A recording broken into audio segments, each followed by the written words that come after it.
Alright guys, welcome back to another video. Today we're going to be talking about the artifacts in the game, a bit more in depth, and how they affect your builds and also your playstyles in some ways.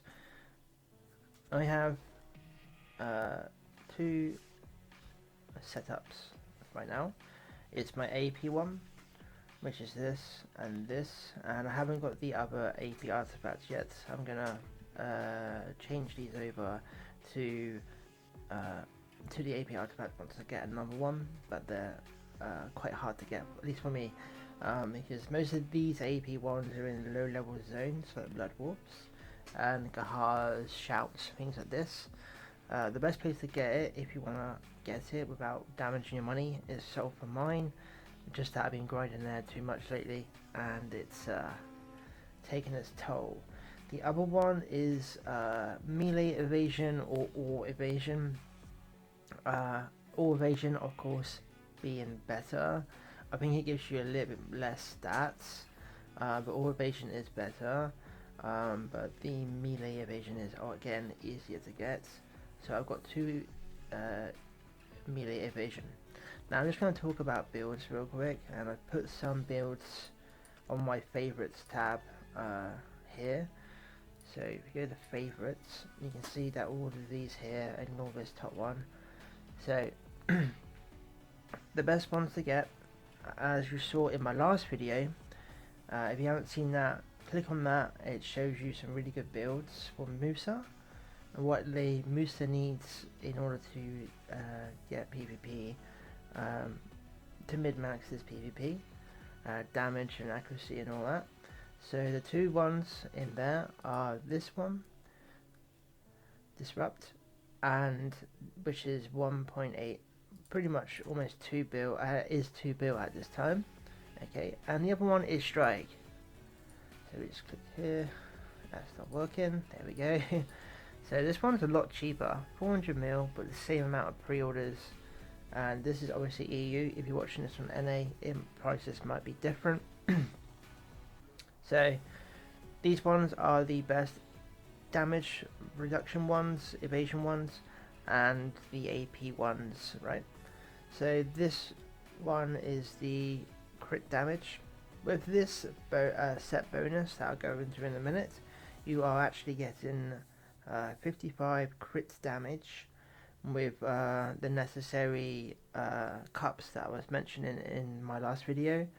And with this one, which is the defensive one, you are getting a little bit of special attack evasion, which is very good in nobles, and any kind of PvP, whether it's a GVG, dual for sport, you know, very good. But these ones are sold out, so that is the problem. There is an alternative for both of these, okay, and I'm going to go into depth with these. Now, these are now in the market, and they are, well, no one needs to buy them all because they are on the market, I guess. So the first one is like the defensive one I got. We go into the stats in a minute, and I'll show you in Garmoth what they do. But this one is basically the same as the defensive best in slot one. The difference is that it just gives you grapple resists, whilst this one here gives you special attack evasion, which is kind of big. It's 3%. It is big, but if you just want the raw evasion and damage reduction, then get the sand crystal. It's going to help you resist grabs as well. If you want a more of an AP version, you want to get this crystal right here. This crystal is going to give you ignore, stun, stiffness, freeze and resist by 2%, which is actually really freaking good on Musa, because we have stuns on our hornbows and stiffness in our awakening. These are the artifacts, the alternative of them, what you can do. We're now going to go to garmoth.com, and I'm going to show you what they can do. So we're at garmoth.com, and we're going to do some artifact building here. So we're going to go into it very quickly, so it's not too long. So the first thing that we're going to do is the Pve monster damage one. I recommend this over the monster damage reduction because if you can kill the monsters faster, it doesn't really matter. So, first of all, we have the set effect called the Wild, and the artifacts itself are extra damage against monsters. So this is giving you 3 damage to monsters, so that's 6 in total for the 2 artifacts. And then the set bonus is going to give you 18 monster damage as well. Now if we take away the black stars, if we look at black star, and this is only the main hand, and I swear to God they need to fix this in the game, you can see that the main hand of black star gives a whopping 32 monster damage. So it's the equivalent of having a Tet black star main hand. If we look into our Awakening and go for Tet, you see the extra monster damage is only 15. So it's nowhere near as good. I would prefer if they take off monster damage here and convert it between the both of the weapons, purely because we have Succession and Awakening skill sets right now, and if you're one or the other, it's kind of bad. So in a way, Awakening is worse, but that being said, some classes in Awakening do a certain damage, so I don't know. I still want to see this monster damage buffed to the equivalent of this, to be honest, in Awakening. So this is the PvP artifact. Moving on to the AP PvP artifact is melee AP. Now you can get ranged AP and magic AP, depending on your class, whatever you want. This set effect is called Brown Bear. It's not the best AP one. The best AP one, it would have this changed to Strike, which gives you a 6% or 5% crit damage, which is kind of the meta right now. They are sold out, so this is the alternative to making the same stats with just different effects. Now Musa does have some really good stun and stiffness in its Hornbow and some of its Awakening kits, so this is very good for Musa if you want AP. I highly recommend this for Musa if you just want to be an AP monkey. Moving on to Evasion Pvp.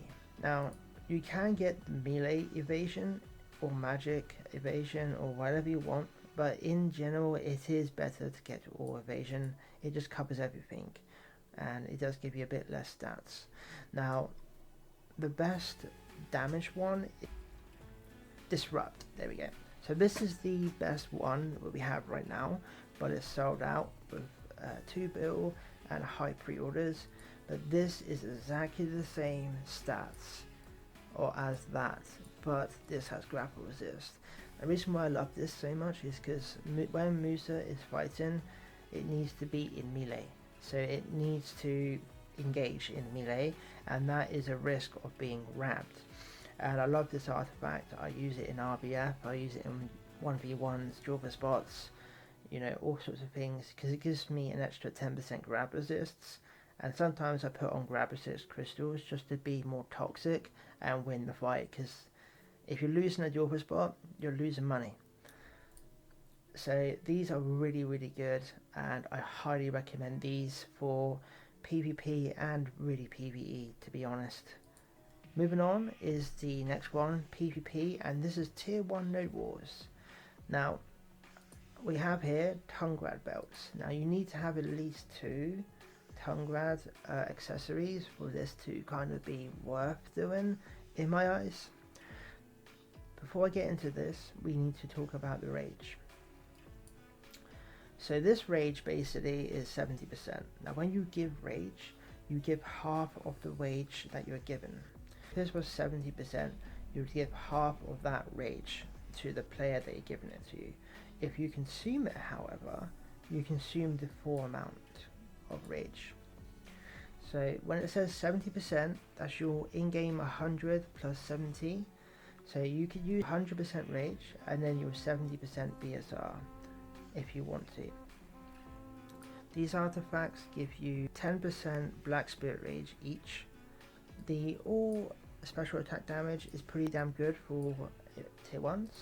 You've got all resists, unfortunately as capped in nobles.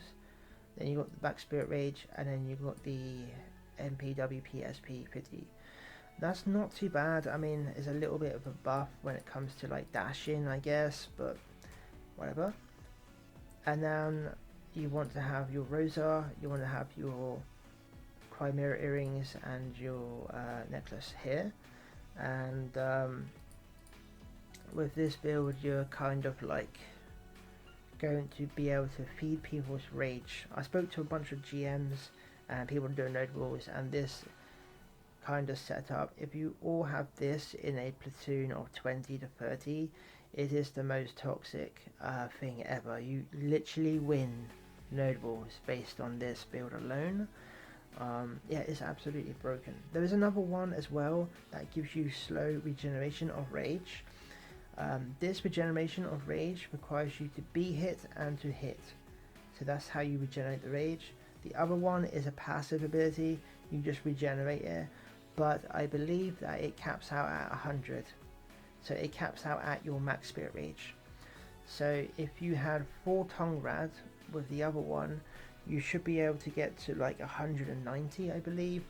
We'll just have a look. So it probably wouldn't work in other notables, like sorry, it probably only work in other notables but not tier 1s. Let's see, so we got a max rage of 110 here. So if we had the other artifact, we should be able to regenerate to 200% by ourselves, in theory. I haven't tested that one out, and I will put that link in the description of the passive regeneration one.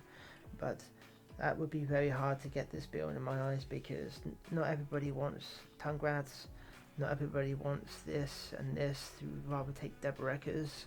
So very kind of like meh in my eyes.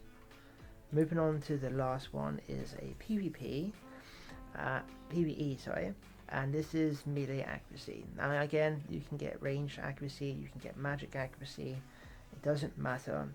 This set effect is called the Flying Marksman. Now the bad thing about this is that if you have distortions, like here, you can already probably gather from what I'm trying to get at, is that you're getting a -4 DP, which is -8. So you got this artifact that is giving you a -15 plus these, which will make it -19 damage reduction and -25 evasion, but you're getting a whopping 380 accuracy plus the accuracy from each artifact, which is 8.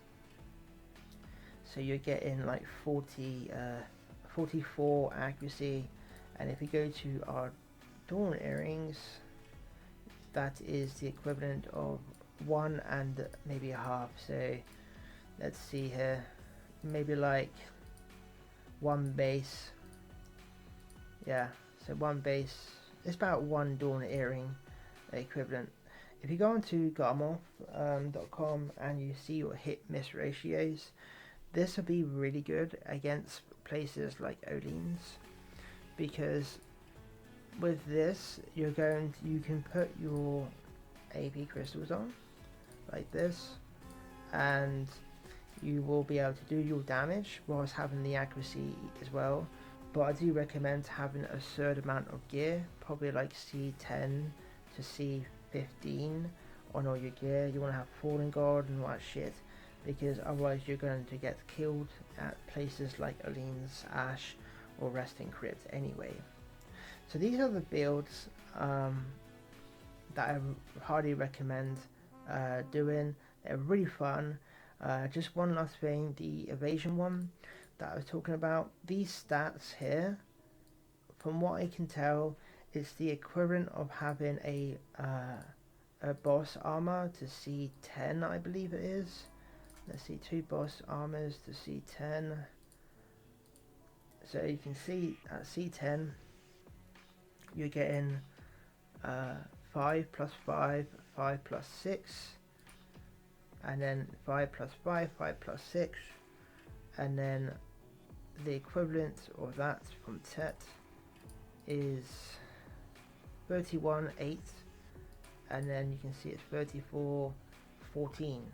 So the sheer amount of stats that this is giving you is basically like pen C10 or something like that. I'm not going to do the exact math. You guys can comment the exact math down below if you like.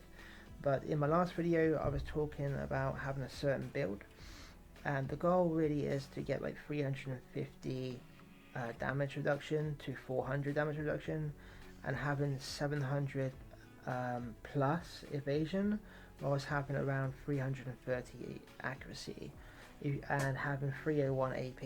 If you can get these four things perfectly on point, then you're going to be shredding anyone in the game, and you'll counter everything. You counter damage reduction, you counter evasion, you counter all these bloody irritating mobs that hit so hard, and have really good evasion and all sorts of things like that. So that's the kind of the gist of it. I hope this video helps you guys. If you have any comments down below, or if there's something I missed out, maybe there's an artifact I'm not aware of, maybe a life skill artifact that could be really good, leave a comment down below and let me know, and I will see you guys in the next video. And I think that one might be a season video, or it could be PvP, I'm not sure yet, but stay tuned and I'll let you guys know. Bye.